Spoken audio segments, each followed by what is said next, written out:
Ladies and gentlemen, the Prime Minister of the State of Israel.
A great many people ask me, how did I feel?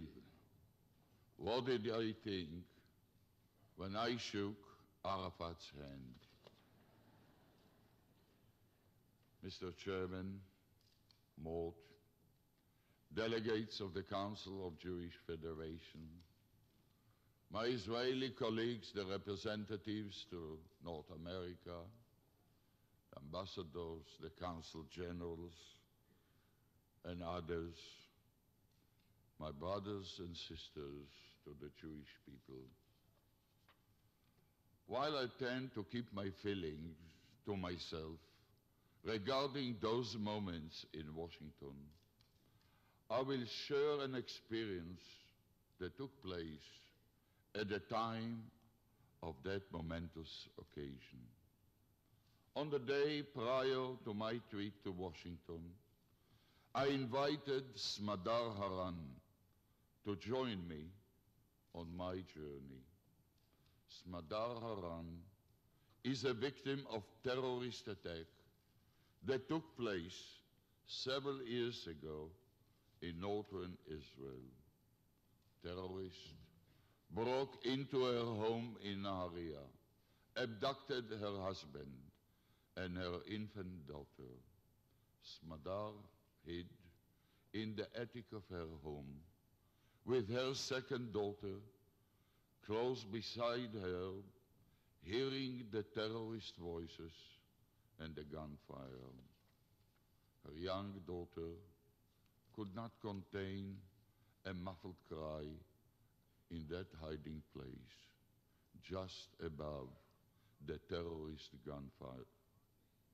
And Smadar feared that the cries would reveal them. We associate this kind of horror story with the time of our darkest hours in the Holocaust. Her daughter died in that attic hideaway. Her second daughter's infant Her second daughter's infant's head was smashed into a rock and crushed. Her husband was killed by the bullets. I asked Madame if she would join me in Washington in order to be with me for a special and difficult moment for the Jewish people, for the state of Israel, and for Smadar herself personally. I knew that for her, what I was asking was as difficult as parting the Red Sea. She was sitting at the ceremony just meters away from the men who had given the order to her family's murderers. Smadar Haran agreed to come. She arrived at the Ben Gurion airport just minutes before takeoff. I had a great respect and tremendous admiration for her ability to respond positively. But Smadar did not accompany us on our flight. At the last moment, her memories flooded and overwhelmed her.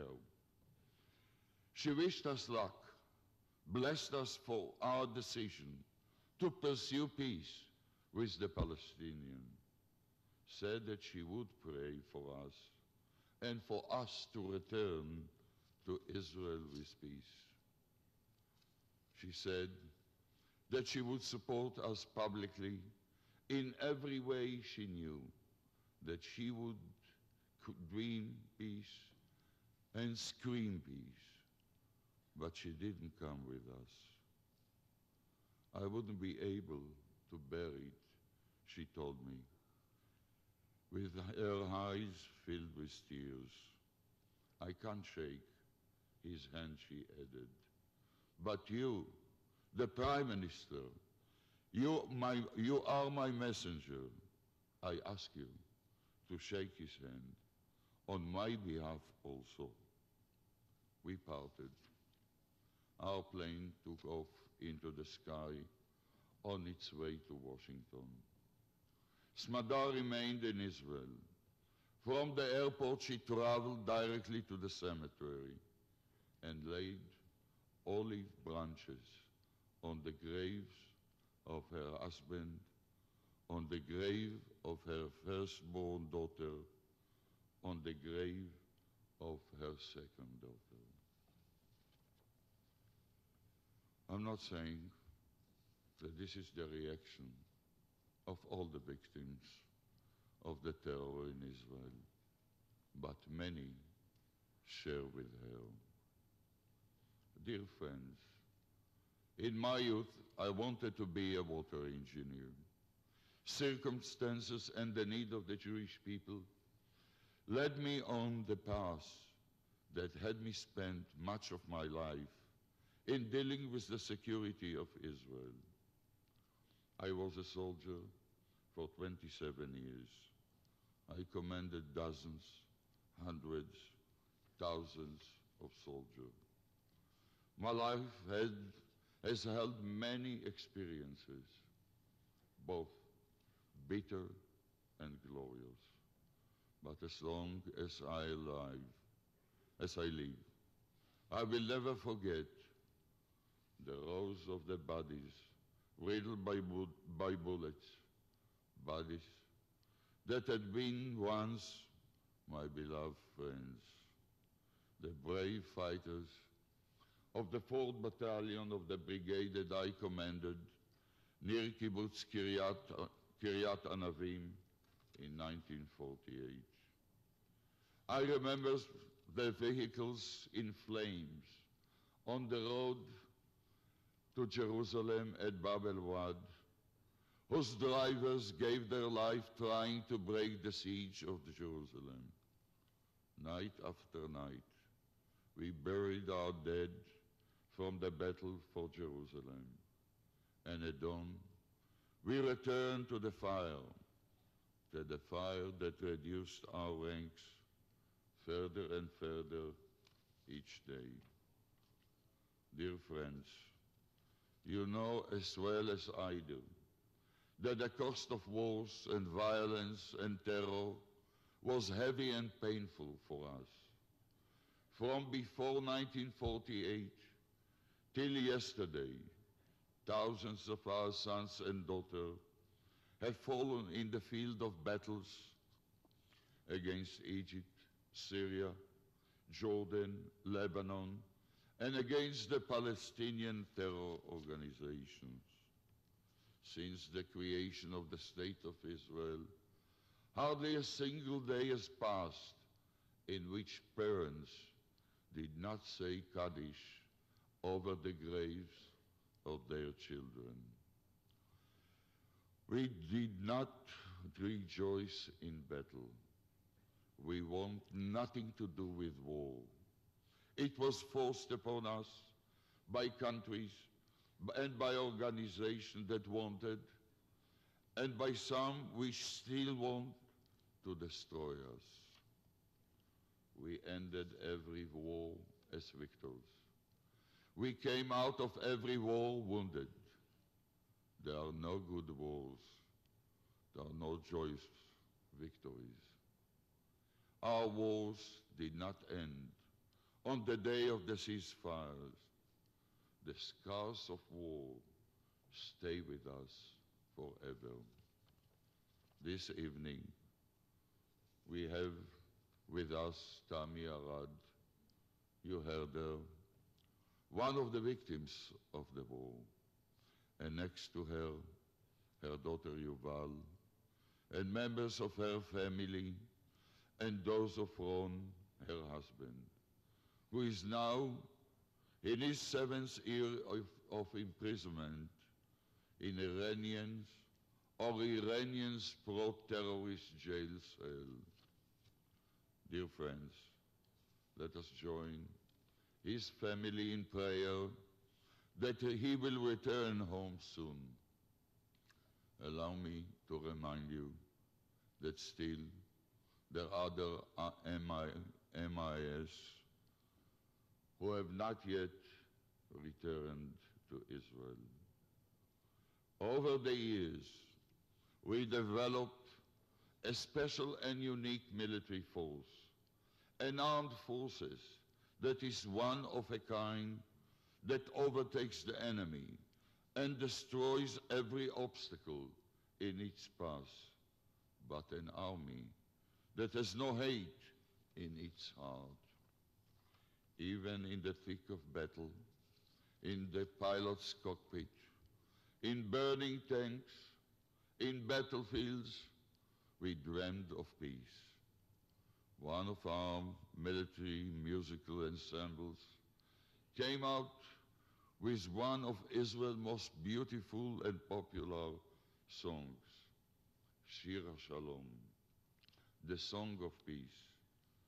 Let the sun rise to light up the morning.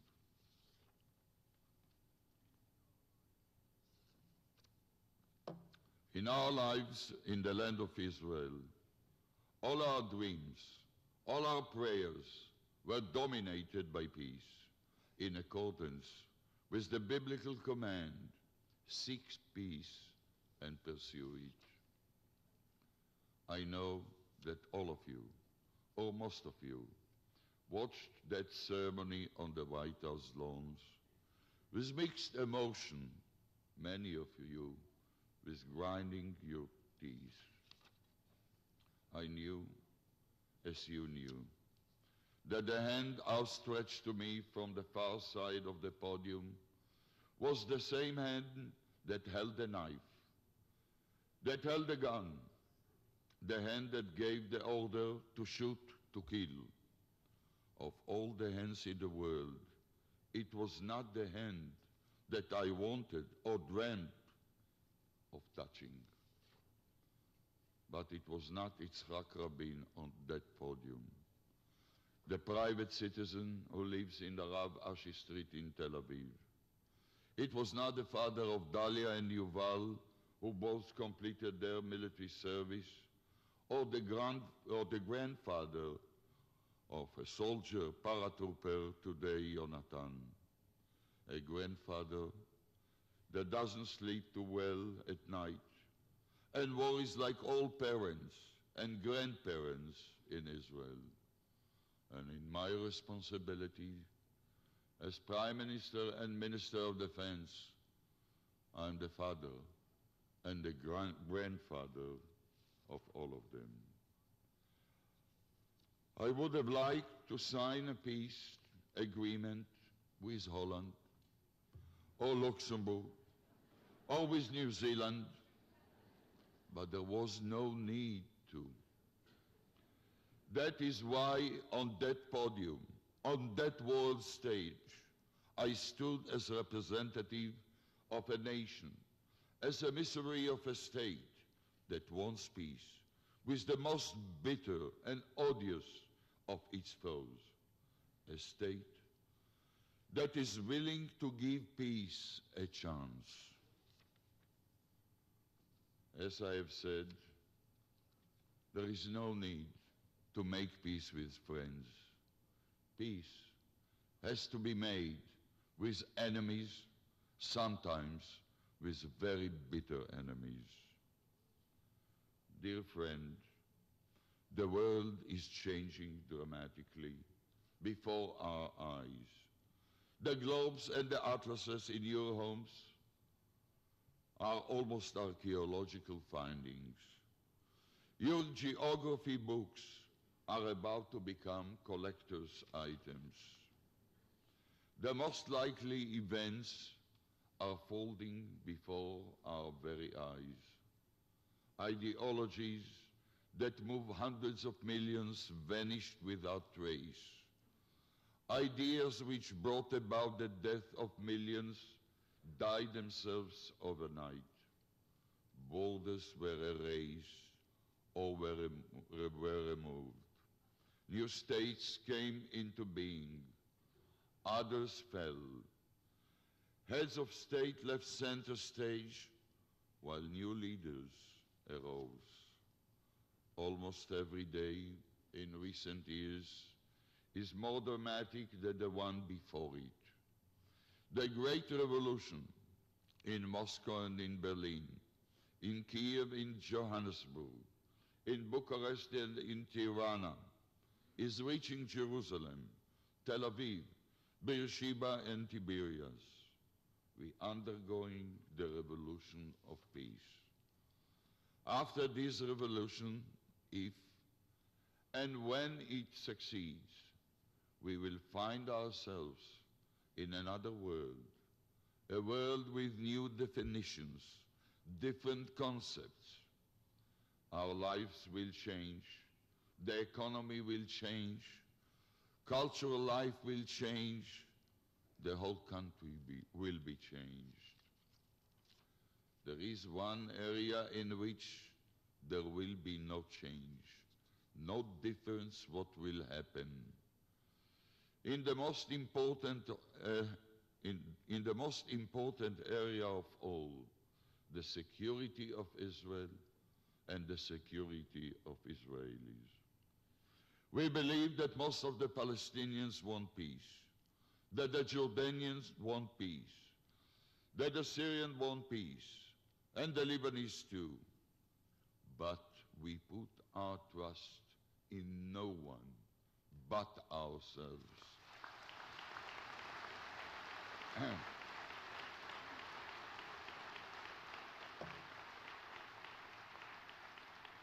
In any agreement, in any situation, under any condition, the security of Israelis and Israel will be in the hands of Israelis.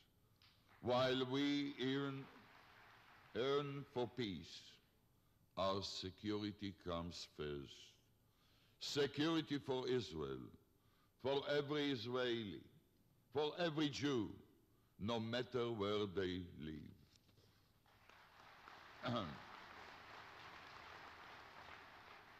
In recent days, we are witnessing growing wave of bloody incidents in Israel and the territories by those who oppose peace, knifing and shootings, inspired by deranged teaching of Arab fanatics, violent opposition to peace on the part of Hamas, Islamic Jihad, and other radical extremist groups has not ceased. These groups are ideologically opposed to the mere existence of the state of Israel, let alone peace with it. Their methods are clear and obvious, the murder of Jews and Israelis.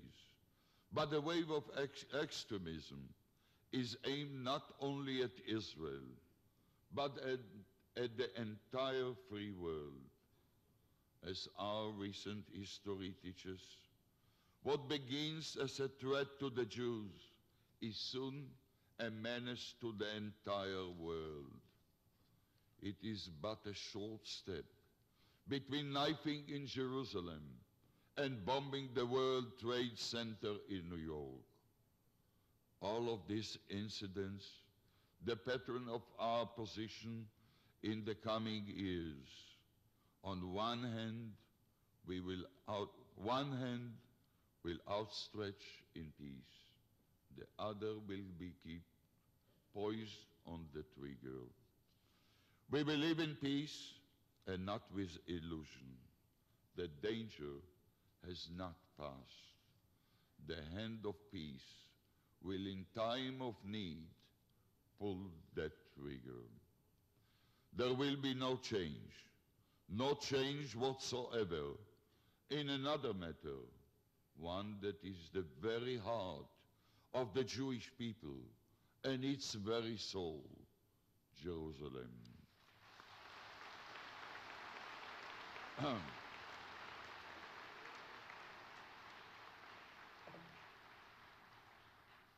In whatever negotiations will be firm in our stand that Jerusalem is and will continue to be united and our eternal capital.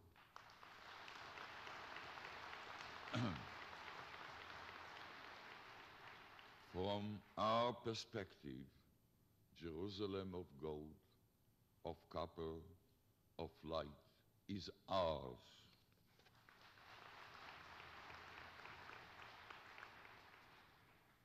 Dear friends, we are taking the first steps on a new path together. Tomorrow or the next day, you will return to your homes, to your families, your friends, and your communities. What will you say to them? What will you tell them? How can we continue to protect the spark of Jewish life and the flame of Israel? As Israel makes transition from situation of war in preparation to peace, a question arises regarding its relationships with the Jewish people in the diaspora. For many, the mobilization of support for Israel in its struggle for survival formed the key element in our relationships. There are those who ask whether now that the threat to our existence is being reduced considerably, a vacuum may be created in the place of that support.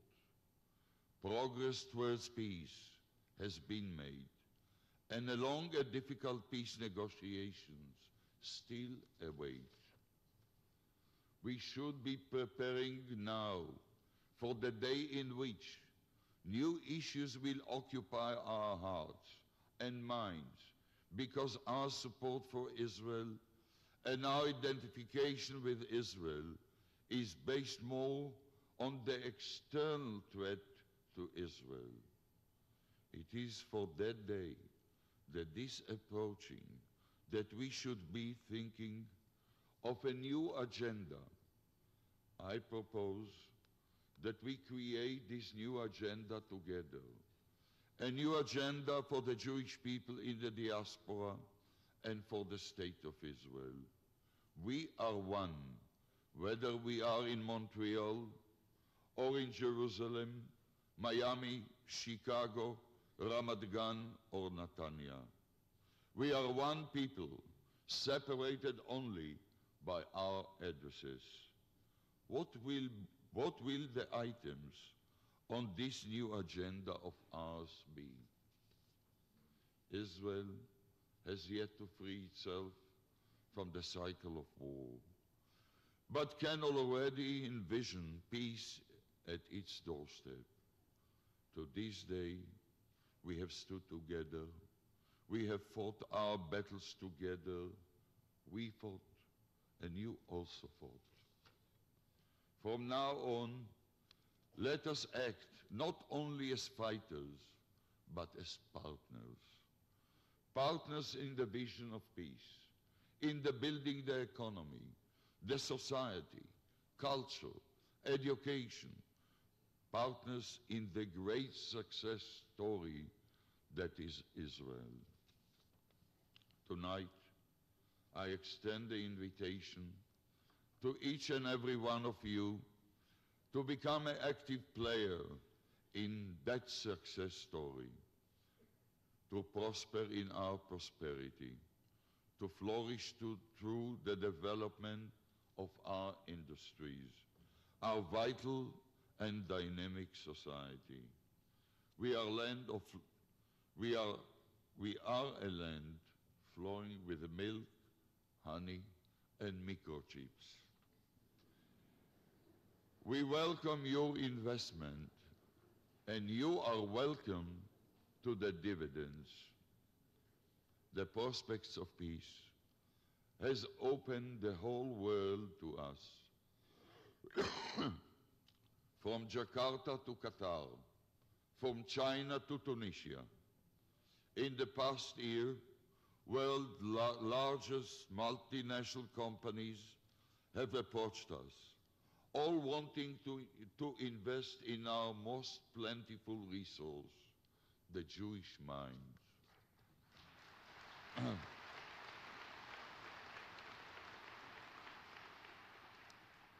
For the Jews the world over, this is the time of great wonder and ferment. We have an ingathering of Jews to Israel, such we have not seen since the establishment of the state. We have the shining vision of peace in the Middle East, and at last within our grasp. These are the weights in our favor, but there is another side, a side that threatens to overshadow even our new miracles, the survival of our people, particularly in the diaspora. Our people in the former Soviet Union, in Sarajevo, Ethiopia, and Syria, face external danger. And we are engaged in their rescue operations. But we face dangers as a people, even when there is no external threat, when the threat comes from within. The demographic picture in the Jewish communities across North America is one with which we are all painfully familiar. Similarly, the level of Jewish identity among our Jewish youth is a cause for the deepest concern. Many of our young generation are losing their sense of their identity and the connection with their people.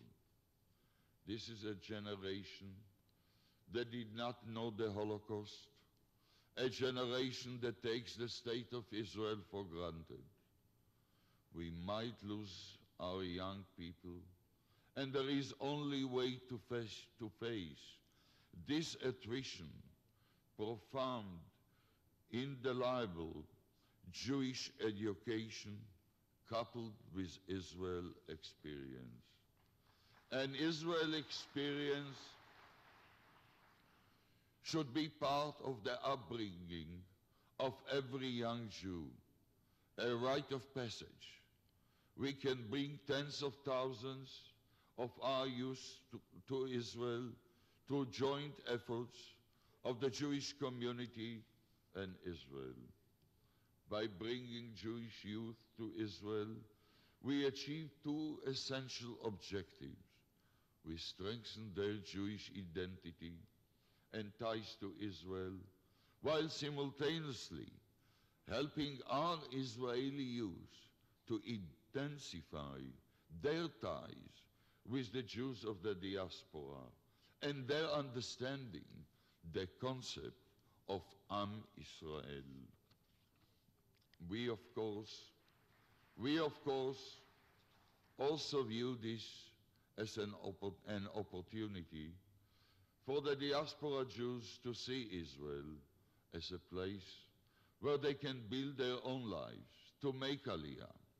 Every Jew, wherever he or she lives, should think of Israel as his or her home. We have met with many of you in Israel in the past months, and I have seen your eagerness to face the demands of our new reality in the context of a new, true partnership. This is the time to rewrite the covenant between Israel and world Jewry. The thrust of the covenant must be Jewish continuity and survival through the reclamation of our youth. This is our challenge as a people. Israel and world Jewry, as one people, will meet and master the challenges. It will happen here and now, at the crossroad of peace, 45 years after the creation of the State of Israel, with the advent of a new era. Dear friends, we are about to mark the 20th anniversary of the death of one of our generation's greatest visionaries and statesmen, David Ben-Gurion, who 43 years ago charted the relations between the Zionist movement and the State of Israel. Today, 43 years later, it is time for a renewed definition of the relations between the Jewish communities all over the world and Israel. Let us do it together. Tomorrow, we mark the 16th anniversary of a bold step taken by great leader Anwar Sadat. We are taking part in the same historic journey that began on November Day. Let us do so together.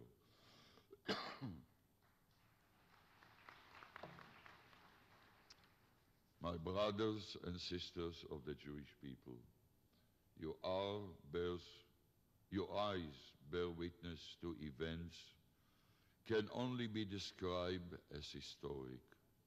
To paraphrase another well-known saying, I must say to you this evening, 2,000 years of history are watching us.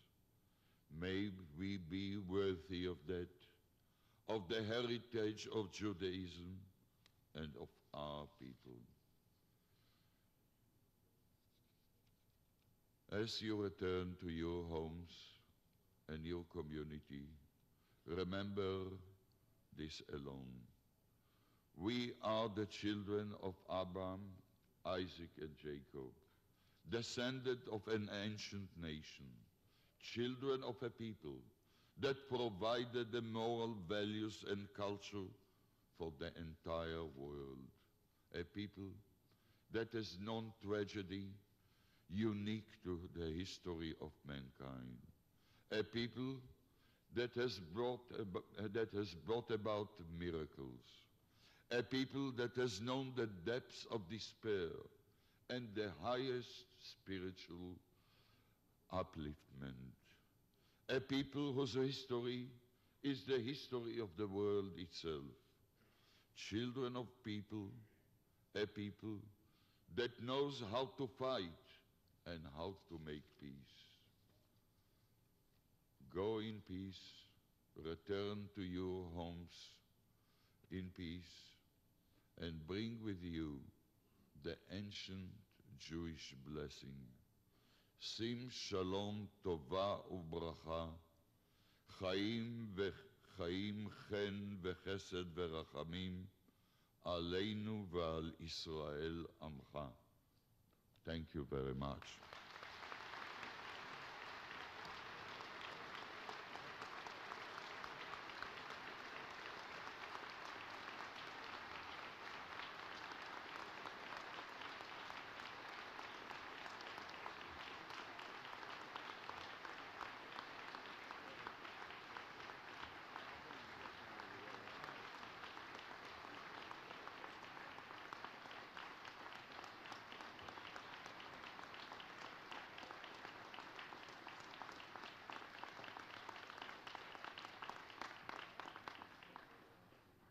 Mr. Prime Minister, we are indeed blessed to have you as a leader in this time in the history of the Jewish people.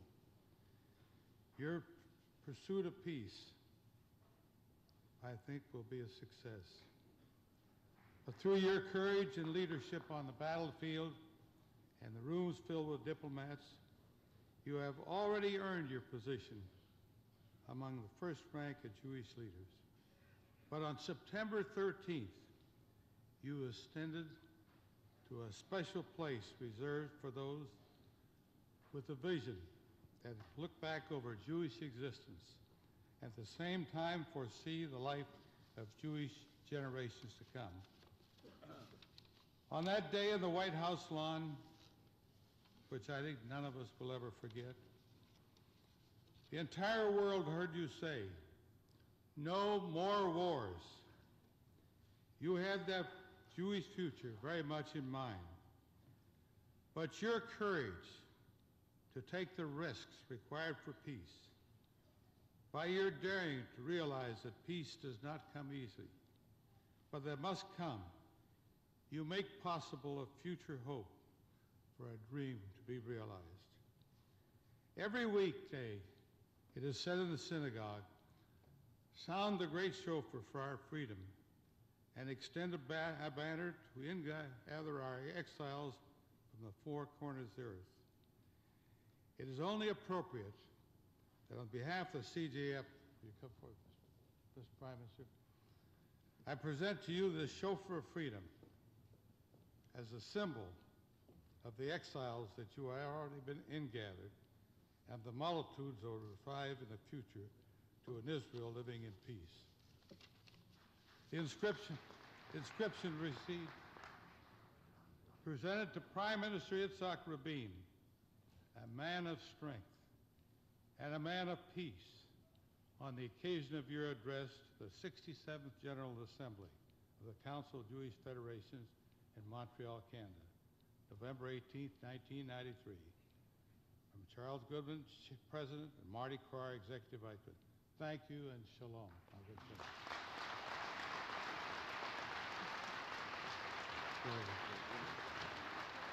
You were wonderful.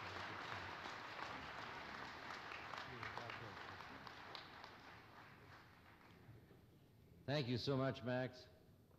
Ladies and gentlemen, this brings to an official close the evening's proceedings. I would ask all of us to please stay in our places so that Prime Minister and Mrs. Rabin can leave the hall and go about their own business. And while you are sitting down and before we join each other at the reception that is being offered by the Montreal community, how about having one great cheer for the volunteers of this town who have done so much to make our stay so wonderful.